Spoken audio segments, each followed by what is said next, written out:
pinjam lah sama sebelahku seorang cewek itu. Asik. Asik nggak asik sih, karena itu membuat first impression saya buruk sekali di mata dia, karena aku pinjemin semua barangnya dia. Dia pengeresnya udah beres belum? Oh pinjam ya? Yuk pakai, terus tukeran lagi. Itu merepotkan. Itu cuma bertahan 15 menit sampai dia ngomong, lu nih aku lihat di sini nggak mau apa-apa. Bang, iya. Apa stereotip dari fisik yang kelihatannya enak habis? Ya makanya bawa tabung basoka padahal belum butuh. Oke. Itu kayak pengen mengintimidasi teman-teman gak sih? Gitu mungkin waktu itu karena saya anak cupu inisiatif. tapi kan iya itu tapi kan yang dibutuhkan itu inisiatif. Gak usah melakukan hal yang tidak diperlukan ya anak-anak, itu buang-buang duit dan buang-buang waktu. Tugas besok adalah bikin side plan, denah tapak side plan, Pesawat samping. side plan. No, iya lagi. Kerja itu kita itu kayak butuh POV orang yang udah pernah nyemplung gitu loh, orang yang sudah pernah ngerasain basah in positive way.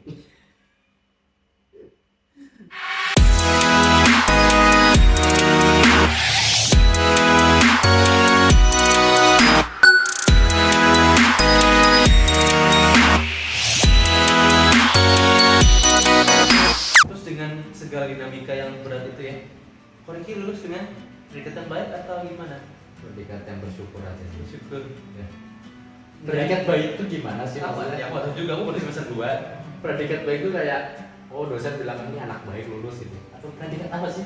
Kayak, wah aku bangga dengan achievementku di akhir. Bangga sih aku, bangga karena itu bukan hal yang mudah untuk dilalui dan aku survive di situ karena banyak yang gugur. Memang kan anak ikan gugur. Mulainya kayaknya startnya 184 orang tapi dari angkatan Dan Koreki terhindar dari eliminasi itu. ya.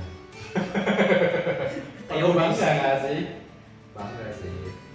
Terus ketika lulus ya, apa yang terbesit di pikiran Koreki pertama kali? Pengen kerja aja sih. Waktu Itu yang dipikirkan semua mahasiswa ketika lulus. Iya. Tapi kerja apa gitu? Kalau kebetulan kalau arsitek kerjanya arsitek kan. Kalau arsitek kerjanya jadi guru kan salah jalan gitu kan. Terus ketika lulus, Waktu lulus mikirnya begitu ya, arsitek yang lamar kerjanya ke arsitek dong. apa step pertama yang dilakukan Koreki setelah lulus untuk mencicipi dunia kerja? Oh, untuk mencicipi dunia kerja bukan yang very first step ya. Very Ya, first step sih aku ambil vacation sih. Liburan. Yes. Karena di masa kuliah lumayan. Oke. Kapan lagi kita bisa liburan? Nah, waktu itu sih liburan agak memvakumkan diri kayaknya sekitar 2 bulan lah ngomong dulu, nyantai dulu. Oh, kira kalau orang lulus itu langsung menggebu-gebu cari kerja. Ya sambil nyiapin CV dan lain-lain juga, terus masukin dan kalau kamu udah masukin lamaran itu nggak langsung dipanggil juga, Iya. butuh waktu gitu. Butuh waktu sampai kamu dipanggil untuk interview. Dari interview kamu dipanggil lagi untuk Tanda berikutnya, tanda tangan kontrak Training. lama lagi. Oh, Ya tergantung kalau asli kayaknya nggak. Kalau ada training nanti lebih ke probation aja sih, lebih percobaan, masa percobaan. Yang digaji setengah. Nanti kalau masa percobaan dikasih yang setengah. Nggak yang setengah banget sih, tapi gajinya ya the point-nya kurang. Itu nggak setengah sih. Oke. Terus pekerjaan yang Koreki pertama kali jalani setelah lulus Arsitek. belum sebutin ya? Jangan lah. Iya bisa. Satu biro di Bandung. Biro. Biro arsitek konsultan Berarti swasta. swasta. Oke. Ngapain dan gimana pengalaman kerja di situ? Senang sih karena seniornya juga. Itu jadinya bukan itu biro yang sudah cukup profesional, cuma memang masih muda dan dirintis oleh anak-anak muda. Oke. Jadi waktu itu yang merintis tuh umurnya masih 28 sampai 30. Bisa masih idealis gitu. Ya. Dan gayanya pun menangani project-project tuh masih yang kayak fun gitu loh. Kayak anak startup sekarang. Iya, masih kayak gitu modelnya. Jadi aku suka sih. Jadi mereka nyantai. Terus jam kerja itu nggak kaku. Jadi kalau emang kamu yang penting beres, yang penting Tapi kebetulan waktu itu aku yang pegang kunci sih, karena aku datang paling pagi. Jadi aku yang selalu buka kunci. Ya. Iya, tapi orang kepercayaan nggak sih orang yang bisa pegang kunci di suatu perusahaan? Atau Kalau kayak yang rumahnya kunci dekat juga dulu? beberapa. Oke. Bukan cuma satu gitu. Ya lumayan bisa dicari, karena ada CCTV juga mungkin. Mungkin ya. Ya. Waktu itu pengalaman kerjanya menyenangkan sih, karena senior-seniornya itu bukan diem-diem terus juga yang banyak ngomong bercanda-bercanda. Kita sebenarnya boleh ngomong kasar nggak sih di sini? Boleh. Oh boleh, jadi nggak harus disensor ya. Coba tidak seberadab itu sih. Mereka ngebacot juga di kantor gitu, ngelawak lucu ya. Mungkin ada satu yang diem, terus karyawan yang lain juga menyenangkan juga sih, bercanda-canda. Jadinya sangat simpel, yang penting kerjaan beres. Dan nggak pernah sih ada yang berantem dan marah-marah di kantor. Seniornya nggak pernah, apa maksudnya Drama. prinsipalnya juga nggak pernah marahin sih. Apa tips yang bisa kualifikasi gitu ya Ya, buat kami nih yang belum nyicip dunia kerja, ketika nyemplung ke dunia profesional gitu ya, etika apa sih, etika tidak tertulis apa yang kita harus punya ketika baru masuk ke ekosistem company gitu, budaya organisasi. ekosistem bayangan gua kayak ekosistem ikan tuh kolam ya gitu. Ya kalau mau survive dengan baik, yang penting pertama etos kerja, kamu harus disiplin, kamu nggak boleh namanya ngakalin temen. Terus memang bagian kamu kerjaan sebaik mungkin. Kamu punya prioritas yang benar juga, timetable-nya harus bisa rapi, dan tanggung jawab paling penting sih. Kalau memang kayak anak muda zaman sekarang tuh suka ngakalin ya, kalau udah dikasih kelonggaran dia tuh cari celahnya gitu. Iya. Sebaiknya kita tuh tetap tanggung jawab sama apa yang menjadi part kita di kantor itu gitu, di perusahaan itu. Jangan sampai setelah dikasih kelonggaran terus benar-benar istilahnya dikai hati atau hempelo gitu. Oke. Kan itu bikin orang yang lunjak orang lain itu, teman kerja kita makin sebel. Itu satu. Kedua, ya tadi pertanyaan lu apa sih? Lupa sih. Nggak serius dia nanyanya, nggak peduli banget sih sama jawabannya. Gimana ketika peraturan tidak tertulis apa yang harus kita punya ini sebelum kita masuk Ya. ke tempat kerja supaya kita itu bisa efisien di tempat kerja dulu. Itu tadi kan aku ngomong tentang etos kerja. Kedua tentang karakter kita ya, kita harus juga bawa karakter yang baik. Jangan sesuka hati sendiri. Jangan, oh ya aku kayak gini kok, orang lain harusnya bisa terima aku. Enggak, karena dia di sini bukan cari jodoh gitu kan. Kalau jodoh mungkin pasangan ada terima kita adanya. Tuh di kantor kamu harus ikutin namanya rules dan pattern. betul. Jangan seenaknya sendiri, jangan sombong, paling penting sih. Rendah hati, kalau bingung tanya, dan harus menyapa orang, itu penting sih.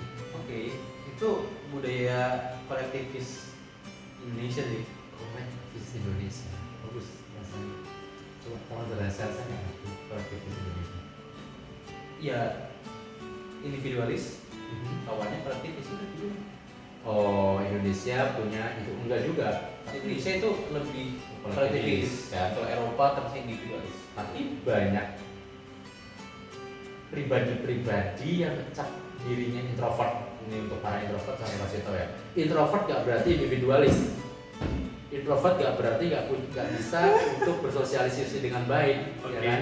Introvert itu cuma gimana kamu bisa maintain sanity kamu, energi kamu. Bukan berarti kamu harus menyendiri, terpisah dari lingkungan sosial. Introvert itu sukanya salah nangkep gitu. Kamu yang nggak bisa bersosialisasi terus ngecap dirinya karena aku introvert.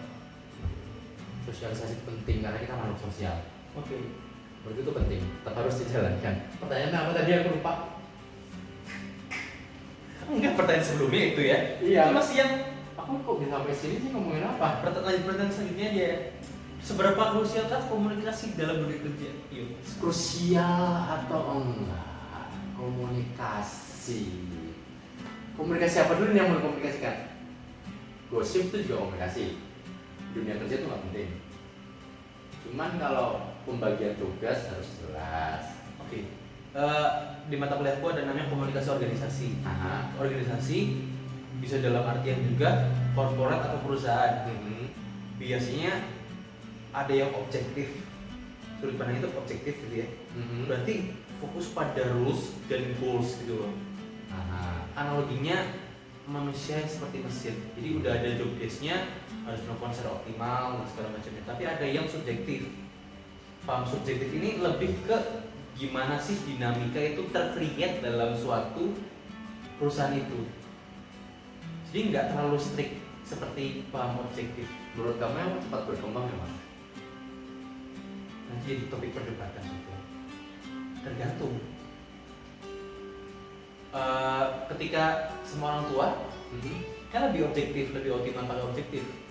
Tapi kalau anak muda subjektif kayaknya. Dan itu kan semacam komplementer ya, kayaknya nggak bisa. Kayaknya menurutku sih Lebih dominan nggak bisa sama kayak membedakan orang tua lebih cocok dengan gaya ini, orang muda kayak gini. Menurutku dua-duanya harus ada di dalamnya. Ya kan, komplementer itu kan tadi. Jadi memang perusahaan yang bagus tuh memiliki prinsipal yang bisa ada dua peran itu sih. Peran di mana ada yang menegakkan peraturan, jelas job desk-nya kayak gitu. Ada juga yang berani, yang beresiko, berani berdinamika, berani juga untuk jadi lebih fleksibel. Kalau enggak, perkembangannya juga lambat gitu. Yang tadi strict sama peraturan itu untuk tetap menjaga alurnya agar tidak ada downgrade sebenarnya kan. Harus terus stabil atau berkembang. Sedangkan dinamika achieve target kan. Kalau yang satunya lagi yang lebih fleksibel itu ya karena dia lebih berani ambil resiko, kan pasti kayak gitu. Berani berpikir out of the box itu juga yang mengembangkan sebenarnya. Kalau ditanya kenapa siapa yang lebih cepat berkembang, ya satunya. Tapi siapa yang lebih stabil, yang tadi yang tentu the rule gitu ya. Tapi dua-duanya harus ada. Kalau cuma strict to the rule dia akan menjadi perusahaan yang statis. Dia lebih dinamis. Tadi kan tidak dinamis kan. Nah ini aku akan menuju pertanyaan yang agak melenceng, jadi karena Bridging-nya, tidak bukan di bridging-nya. Bridging-nya basa-basi. Oke. Sangat gak smooth tapi oke. Oke, gimana saran dari Kodikin ya kepada kita mahasiswa yang mungkin masih merintis di awal-awal, termasuk kayak aku, untuk mengembangkan portofolio supaya nanti ketika kita lulus itu ya kita punya value gitu loh, kita nggak ngangong-ngangong. Ada nggak? Ada banget sih, itu salah satu yang aku sesali waktu aku masih kuliah. Pasti biar kita itu belajar. Tapi yang oke. Sebelum sampai situ aku mau mengingatkan ke anak-anak, ke kalian siswa. Supaya tuh buat si anak-anak. Kuliah itu nggak sesibuk itu. Kalau aku ya, aku tuh arsitek Unpar. Oke, Tidak merasa itu sibuk. ya sepakat. Aku punya banyak waktu luang, tapi lebih ke diri kita punya motivasi untuk melakukan hal lainnya. Sebenarnya waktu kuliah kita punya kesempatan banyak untuk terlibat organisasi, untuk ikut namanya lomba-lomba sayembara.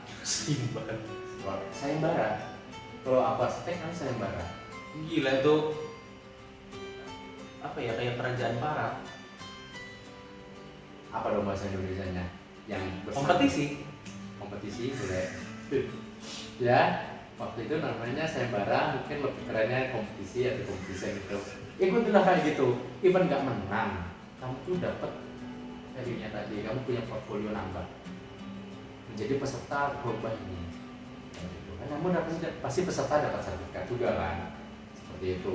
Kalau punya kesempatan magang, ambillah kesempatan magang, tapi jangan kelas sama kuliah kalau bisa. Ketika kamu bisa ngatur waktu kuliahmu, atau memang misalnya kuliah kamu mata kuliah tinggal dikit, semua bisa dipepetin 3 hari awal, terus 3 hari lain kamu mau magang, up to you, itu bagus. Tergantung manajemennya. Tepat, itu manajemen waktunya juga. Manajemen jadwal dan segala macam itu gitu. Oh iya. Ya itu ya seperti itu. Jadi kalau emang mau niat magang jangan setengah-setengah. Karena inilah kamu harus ngatur jadwalmu juga kan. Terus keterlibatan kamu di organisasi, baik itu UKM kampus, organisasi luar kampus, atau organisasi sosial, itu tuh dihitung juga gitu waktu kamu nanti diperhitungkan sama si penerima kerja. Tuh, Wow, oke. itu penting juga. Kan ada yang tanya, kamu ngerjain apa di situ? Kalau itu kosong semua, kamu akan dianggap sebagai orang yang sebenarnya nggak punya value, nggak punya Nilai lebih. nggak punya visi, nggak punya misi, nggak punya keinginan apa-apa, kayak hidup itu cuma lempeng-lempeng aja. Dan keinginan berkembang. Kenapa HSR selalu tanya tahun 5 tahun depan kamu mau Loh, atau apa gitu? kalau kamu, karena kamu pasangkan apa, posisikan dirimu jadi pemilik usaha. Kamu pengen punya karyawan yang lempeng, nggak punya ide, atau karyawan yang punya visi, visioner. Ya tentu punya visi. Tentu.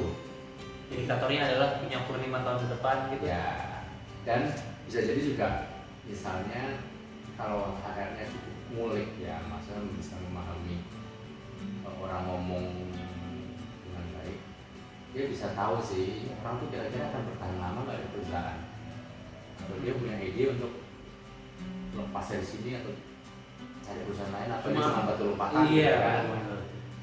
Karena mereka butuh sebenarnya yang bisa tahan agak lama. Tapi ada perusahaan juga yang memang lebih prefer sama anak-anak yang fresh graduate. Karena murah. Ya, itu preferensi mereka. Ekonomi. Somehow make sense, tapi ya susahnya di akhirnya mereka tiap tahun buka rekrutmen kan, dan harus ngajarin lagi, harus ada pelatihan lagi, terus itu kan bedanya seperti itu. Keren, apa keren? Ya karena aku punya perspektif akhirnya. Karena apa ya? Ketika jadi aku tuh belajar gitu loh. Dengan POV ku episode sebelumnya sama dosen, dan akademisi gini. Oh. Ternyata gimana sih dunia kerja itu? Kita itu kayak butuh POV orang yang udah pernah nyemplung gitu loh, orang yang udah pernah ngerasain basah in positive way.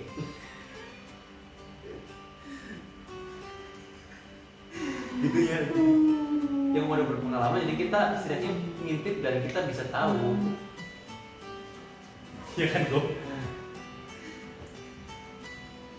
Ya bener kan? Yang benar-benar basah Nyemplung ke kolam basah dong pas naik gitu loh. Ya. Yang kita kan yang masih kering belum pernah nyemplung gitu kan. Oh, nah, pasti keren, nggak apa-apa.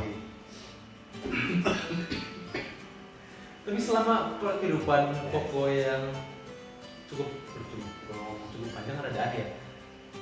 Pernah kali-kaliku ada nggak role model yang mungkin menjadi kayak aku menyantet dia, mencontoh dia karena dia punya value ini, atau aku suka dia karena dia punya skill yang aku nggak punya dan aku pengen punya skill itu.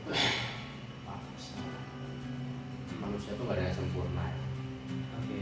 Jadi role model itu banyak kan, berkembang terus dari waktu ke waktu. Tidak sekarang deh yang sekarang. Yesus. Wah, Yesus tuh kayak long life role model. Tapi kalau aku sebenarnya simple sih, role model itu nggak harus tokoh-tokoh ya, nggak harus tokoh-tokoh pejuang nasional atau Orang tua biasanya selama yang aku ada teman sih, teman di pelayananku yang aku jadikan dia sekarang panutan, karena ada satu sisi dari satu prinsip, satu idealisme dia yang idealisme sih, kayak pola pikir dia yang ideologi ya, yang menurutku aku kagum aja. Wah, dia masih muda tapi dia sudah berpikir sejauh itu tentang dia disiplin juga, dan dia tuh tidak perhitungan untuk membantu orang lain. Untuk sekarang dia role model, bukan role model kayak aku mau belajar dari dia. Oke. Tapi kalau Mengagumi dia waktu ya, tapi mengagumi positif ya. karakternya ya, bukan mengagumi kayak aku jadi fanboy-nya dia gitu kan. Terus ada quotes yang bisa dibagiin nggak teman-teman? Quotes? Peneguh setiap hari Koriki, apa mungkin di wallpapernya ada quotes apa gitu biar kesan religius, mungkin ayat Alkitab. Iya sih, tapi sih iya sih, kalau buat orang jalan jangan pernah lihat sih. hidup itu ini quoteku, Oke. bukan quotes ambil dari mana. Iya. Ini aku mikir sih, karena aku mengalami proses yang cukup panjang sampai di titik ini aku baru banyak tersadarkan kayak hidup itu sebenarnya nggak sesulit yang kita perhitungkan gitu. Kalau kita menghitung setiap langkah kita mungkin akan kita ngitung waktu terbuang apa semua terbuang, itu kesannya kayak semua tuh beban. Hidup tuh nggak sesulit itu. Dan aku melihat kayak anak-anak banyak banget mengeluh, anak-anak muda zaman sekarang, padahal dulu aku juga mengalami itu gitu. Semua orang pasti akan pernah mengalami fase-fase bingung, fase-fase nggak tahu arah. Jadi sebenarnya jalanin aja dengan baik, dengan right mindset, terus dengan dia nggak percaya iman, tapi tetaplah kamu punya pengharapan yang baik gitu, pengharapan yang baik dan benar. Karena itu membantu hidup tuh nggak sesuai itu. Lebih baik kamu mencoba tapi gagal daripada kamu nggak mencoba dan kamu nggak tahu kamu bisa melakukan apa nggak sampai akhirnya, karena penyesalannya itu lebih besar ketika kamu nggak pernah nyoba. Berarti kamu nyoba gagal, lalu kamu tahu itu tuh hal yang nggak mungkin kamu bisa lakukan. Tapi kalau kamu nggak pernah nyoba sampai mati pun kamu cuma penasaran dan nyesal terus karena wah, andai dulu waktu muda aku ngelakuin ini. Persis. Oke. Andai dulu aku waktu badanku masih sehat aku ngelakuin ini. Andai itu penyesalannya. Oke. Itu semacam luka yang kita lakukan ke diri kita sendiri dan itu kita nggak tahu cara bersih. Jadi kan aku kan ngikutin stand up Panji Pragiwaksono ya. Oke. Jadi dia punya selesai show stand up dia suka isi dengan monolog tuh. Dia ngomong. Nah, di special show-nya yang ke-9 itu dia tentang itu. Quotes-nya yang dia adalah, dan itu mengena di aku dan akhirnya aku memutuskan untuk memulai bikin konten itu gara-gara omongannya dia. Oke. Jangan pernah bunuh mimpi kamu, karena mimpi nggak akan pernah bisa mati. Dia hanya akan pingsan dan bangkit ketika kamu keluar dari bentuk pingsan. Iya, bagus banget ya analoginya lagi. Suka deh. Makasih. Bukan suka sama kamu kan Panji siapa? Iya. Kok dia pede ya, tapi itu moodnya bagus ya, bener sih. Mimpi itu tetap akan terus ada tersimpan di sini loh. Itu mungkin akan jadi inner child atau menjadi yang dreammu. Nanti tua tuh kamu cuma, kok aku dulu nggak ngelakuin ini. Iya. Kok aku dulu nggak ngelakuin ini. Sekarang aku udah nggak bisa lakuin itu. Nyesel banget sih. Itu penyesalan yang nggak bisa kamu bayar.